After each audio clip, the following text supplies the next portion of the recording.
नमस्कार, मी आबा माळकर. आपण पाहतात लक्षवेध 2020. मित्रांनो, कालच सुप्रीम कोर्टाचा निकाल आला आणि त्यांनी स्थानिक स्वराज्य संस्थांच्या निवडणुकीत ओबीसी आरक्षण द्यायला जी स्थगिती दिली होती ती कायम ठेवली. त्याच्यात कोणताही बदल केला नाही. उलट राज्य सरकारने इम्पिरियल डाटा केंद्र सरकारने द्यावा अशी जी मागणी केली होती ही मागणी सुप्रीम कोर्टाने फेटाळून लावली. त्यामुळे स्थानिक स्वराज्य संस्थांच्या निवडणुकीत ओबीसी आरक्षणाचा आता बट्ट्याबोळ झालेला आहे आणि नेमकी आम्ही आज या एपिसोडमध्ये त्या विषयावर चर्चा करणार आहोत. आज आपल्या सोबत आहेत ज्येष्ठ पत्रकार मकरंदजी मुळे. मकरंदजी नमस्कार, आपलं खूप खूप स्वागत. नमस्कार. नमस्कार. नमस्कार मकरंदजी, काल सुप्रीम कोर्टाने जो निकाल दिला त्याचे परिणाम काय होतील? असं आहे की ज्या आरक्षणाची आपण चर्चा करतोय तर प्रामुख्याने मंडल आयोगाच्या अंमलबजावणीनंतर म्हणजे विशेषतः 1991 पासून हा सगळा विषय सुरू झालेला आहे. महाराष्ट्रापुरता विचार करायचा तर 1991 नंतर आलेल्या राज्यकर्त्यांनी या ज्या काही सगळ्या तरतुदी आहेत, नियम आहेत, कायदे आहेत, सर्वोच्च न्यायालयात त्यावेळी आलेले जे न्यायनिवाडे होत गेले त्याला फारसं गांभीर्याने घेतलं नसावं असं एक आता चित्र दिसतंय आणि त्याची परिणिती आता ह्या ओबीसी आरक्षणाच्या बाबतीत झालेली आहे. तेव्हा 91 पर्यंत न जाता आपण तुम्ही जसं म्हणलात तसं हे नेमकं ह्या गेल्या 2 वर्षात काय झालं आणि आताची स्थिती काय आहे त्यावर आजच्या भागात आपण चर्चा करूया. असं आहे की गेली 2 वर्षाची जी सगळी ओबीसी आरक्षणाची वाटचाल आहे आणि त्यापूर्वी आपण लक्षात घेतलं पाहिजे मराठा आरक्षणाकरता प्रचंड मोर्चे निघाले होते. आत्ताही मराठा आरक्षणाची न्यायालयातली स्थिती काय आहे ते आपल्या सगळ्यांना माहिती आहे. या 2 वर्षाच्या वाटचालीत जे तिघाडी सरकार आलं होतं, मवियाचं जे सरकार विद्यमान जे आहे त्याला एक संधी होती की हे आरक्षण ज्या काही सर्वोच्च न्यायालय सांगत होतं, ज्या काही तरतुदी होत्या त्याची पूर्ण करून हे आरक्षण टिकवण्याची ही एक संधी होती. आणि एका अर्थाने ओबीसीची वोट बँक, कारण शेवटी सगळं राजकारण मतपेटीशी जोडलेलं आहे, ती भाजपकडनं हिसकावून घेण्याची संधी होती.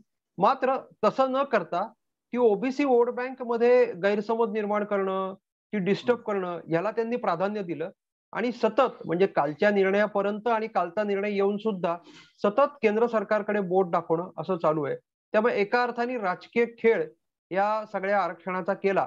मुळातच आरक्षण हे काही आपण कोणाला उपकृत करत नाही आहोत, ती सामाजिक न्यायाची एक भूमिका आहे आणि समानतेची संधी आहे जी घटनेची तरतूद आहे त्याप्रमाणे ती द्यायला पाहिजे होती. परंतु तसं न करता केवळ राज्य आणि केंद्र सरकारमधला संघर्ष असं हे चित्र उभं राहिलं. राज्यकर्त्यांनी किंवा राजकीय विरोधकांनी एकमेकांवर चिखलफेक करण्यात काही गैर नाही, ते तसेच करत असतात. फक्त हे करत असताना आपण कशाला नख लावतोय हे ध्यानात कोणी घेतलं नाही. दुर्दैवाने महाराष्ट्राच्या ओबीसी आरक्षणाच्या बाबतीत आणखीन एक मुद्दा लक्षात घेतला पाहिजे. अपवाद वगळता बहुतेक प्रसार माध्यमांनी बातमीदारी न करता थेट पीआर गिरीचंच काम केलं आणि एकतर्फी प्रसिद्धी, एकतर्फी बातम्या यातनं एक वातावरण गढूळ केलं गेलं. केवळ माध्यमातलीच मंडळी यात पुढाकार घेणारी होती का? तर असं नाही, तर स्वतःला सामाजिक अभ्यासक, राजकीय विश्लेषक किंवा विविध जातींचे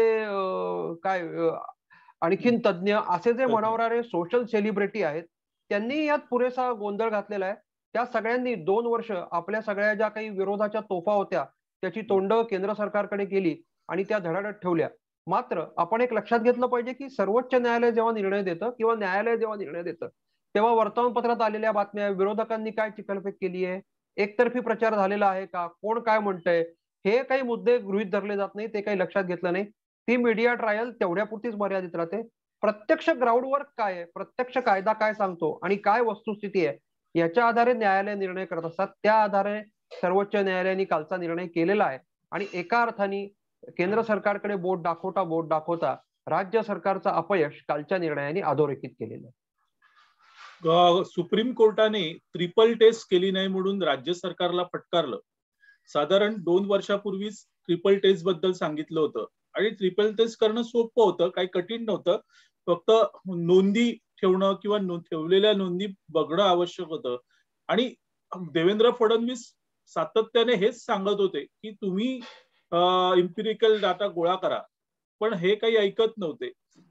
तर सवाल असा निर्माण होतो की ह्या मविया सरकारला आरक्षण द्यायचंच नव्हतं, कारण तसेही आरोप झालेले आहेत. ते आपण एक लक्षात घेतलं पाहिजे. ज्या आरक्षणाची आपण चर्चा करतोय ते जातीशी जोडलेलं आहे आणि एका अर्थाने हा काही म्हणजे आपल्या ज्या प्रकारचा आपल्या देशाचा विस्तार आहे, प्रचंड लोकसंख्या आहे, विविध भाषा, बोली, पंथ आणि जाती असं मिळून अशा विविधतेतही आपण एकता जोडलेली आहे आणि आरक्षणाने समानतेच्या करता प्रयत्न करून एकसंधपणा आणण्याचा प्रयत्न केलाय. पण दुर्दैवाने महाराष्ट्राच्या बाबतीत काय झालं की 2014ला राज्य बदल झाला आणि फडणवीस मुख्यमंत्री झाले.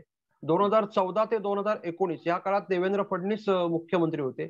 त्या सगळ्या राजवटीला जाणीवपूर्वक पेशवाई असं उल्लेख करून एका अर्थाने तिच्यावर टीका केली गेली आणि मग पेशवे आता छत्रपतींना वस्त्र देणार का अशा प्रकारची वक्तव्य केली गेली. याच्यातनं दुहीची बीज पेरली गेली. ही दुहीची बीज पेरत असतानाच आरक्षणावर घाव घालण्याचं एक वेगळ्या प्रकारचं वैचारिक बौद्धिक षडयंत्र केलं गेलं. आज ते षडयंत्र मविया सरकारच्या पायाशी येऊन थांबलेलं आहे आणि तेच आता या आपणच विरोधकांकरता खणलेल्या खड्ड्यात पडतील की काय असं चित्र निर्माण झाले. त्यामुळे ओबीसी आरक्षण असेल किंवा मराठा आरक्षण असेल याविषयी या सरकारची प्रामाणिकतेबद्दल शंका व्यक्त करायला पुरेशी जागा आहे आणि अशी शंका व्यक्त होतीये हे जेव्हा लक्षात येतं तेव्हा या सरकारची जी इकोसिस्टीम आहे ती तातडीने केंद्र सरकार म्हणजे भाजप विरुद्ध प्रचार करते. आता आपण एक म्हणजे आपल्या आजच्या विषयाचा मुद्दा नाहीये पण एक लक्षात घेतलं पाहिजे प्रचाराचा किंवा विरोधाचा सूर काय आहे तर भारतीय जनता पार्टी ज्या विचारधारेतून निर्माण झालेला आहे त्या संघ म्हणजे त्या हिंदूपणालाच मुळात आरक्षण नकोय कारण त्यांची कधीच आरक्षणाला समर्थन देण्याची भूमिका नव्हती. आता आपण एक लक्षात घेतलं पाहिजे ह्या राज्यातलं सर्वात मोठं आंदोलन नामांतराचं झालेलं आहे.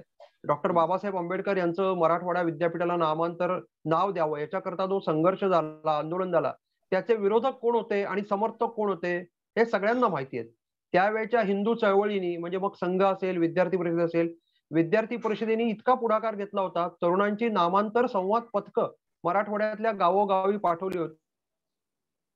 त्याच्यामुळे एका अर्थाने हा जो सगळा सूर होता तो सूर आता आपल्या विरोधातच जाईल अशी जेव्हा भीती वाटायला लागलेली आहे तेव्हा परत राजकीय खेळ सुरू झाले. आपण कालही बघितलं सर्वोच्च न्यायालयाचा निर्णय आल्यानंतर फडणवीसांचं पत्र काय होतं याच्यावर चर्चा होती. आता समजा आपण असं चर्चेकरता गृहीत धरू की अगोदरचं जे सरकार होतं त्या सरकारला फारसं यश आली नाही ते पूर्तता करू शकले नाही पण मग तुम्हाला संधी होती ना. आत्ताची स्थिती कसं आहे नाचता येईना अंगण वाकडं अशी स्थिती आहे. म्हणजे आम्हाला शतक ठोकायचंय पण बॉलर चांगला नाहीये पिच चांगला नाहीये तिकडे जे क्षेत्ररक्षक उभे केले तेच आमचं झेल पकडतायत ते चेंडू अडवतायत म्हणून आम्हाला शतक ठोकता येत नाही. ही जी एक विचित्र नकारात्मक मानसिकता या मविया सरकारने विकसित केली आहे सत्तेत आल्यापासून विकसित केलेली आहे आणि या विचित्र मानसिकतेला संरक्षण देणारी जी काही एक फळी उभी राहिलेली आहे त्यातनं ओबीसी आरक्षणाचा घोळ घातला गेलेला आहे आणि ओबीसींच्या हाती निराशा आलेली आहे. एरवी ज्या वेळेस म्हणजे मागच्या वेळेस पण जे फडणवीस सरकार होतं त्यावेळेस मराठा आरक्षणाचा मुद्दा उपस्थित झाल्यावर लाखोंच्या संख्येने मोर्चे निघाले.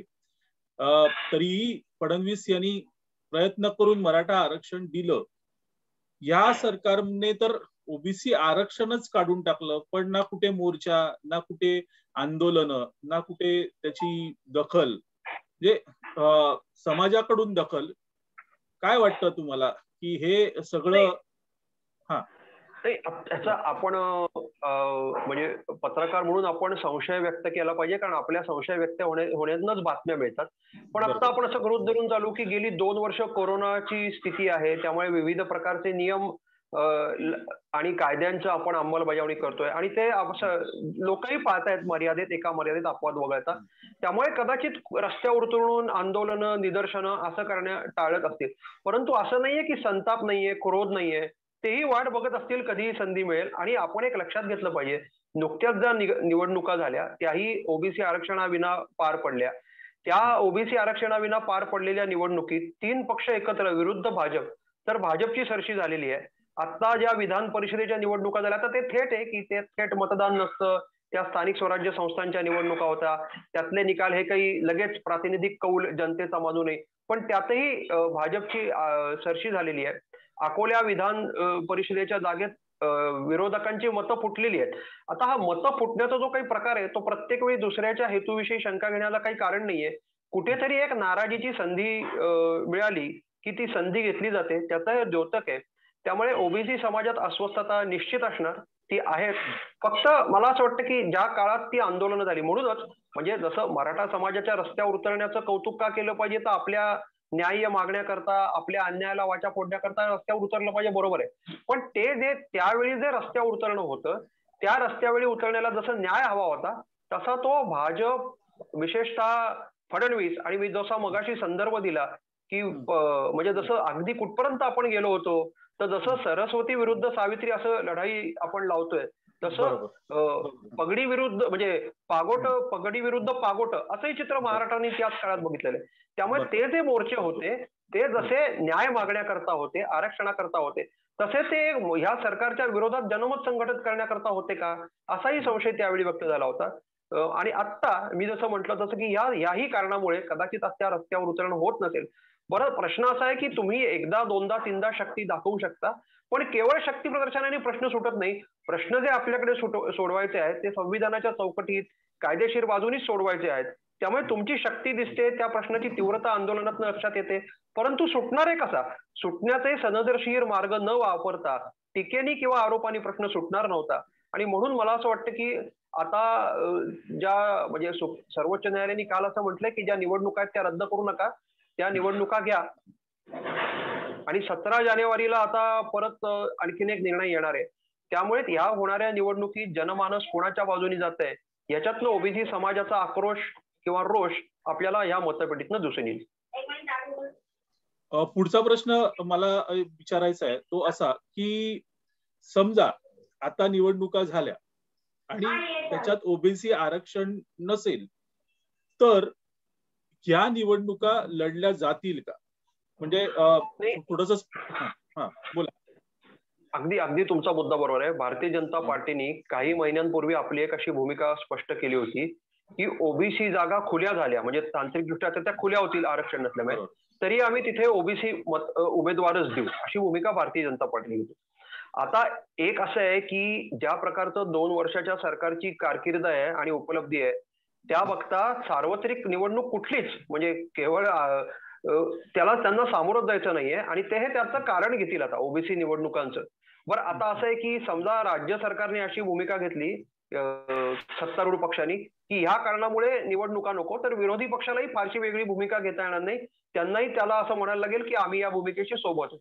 त्यामुळे निवडणुका टाळायच्यात आणि जनतेत जाणं टाळायचंय त्याकरता म्हणजे ओबीसी आरक्षण जेवढं दूरच राहिलं त्याच्याविषयीचं तातडीने संवेदनशीलपणा आणि कृती ही दूरच राहिली, पण निवडणुका कशा टाळता येईल. त्यामुळे एका अर्थाने सरकारला म्हणजे आपल्याला असं वाटतं की सरकारची गोची झालेली आहे, पण सरकारच्या हे पथ्यावरही पडलेलं आहे, त्यांना निमित्त हवं होतं निवडणुका पुढे ढकलायला, त्यामुळे हे निमित्त वापरलं जाईल आणि ह्याच्यात विरोधी पक्षालाही फार काही वेगळं करता येणार नाही.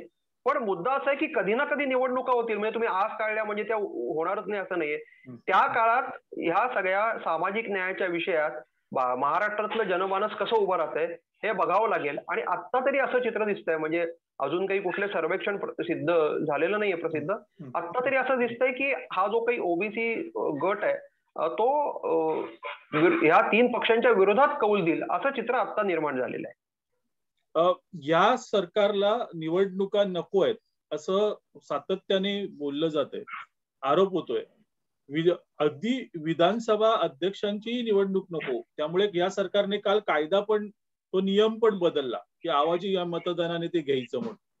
तर ओबीसी आरक्षण आता रद्द झाल्यामुळे सरकारची जी भूमिका आहे इलेक्शन नको किंवा निवडणुका नको त्याच्या हे पत्त्यावर पडलेलं आहे.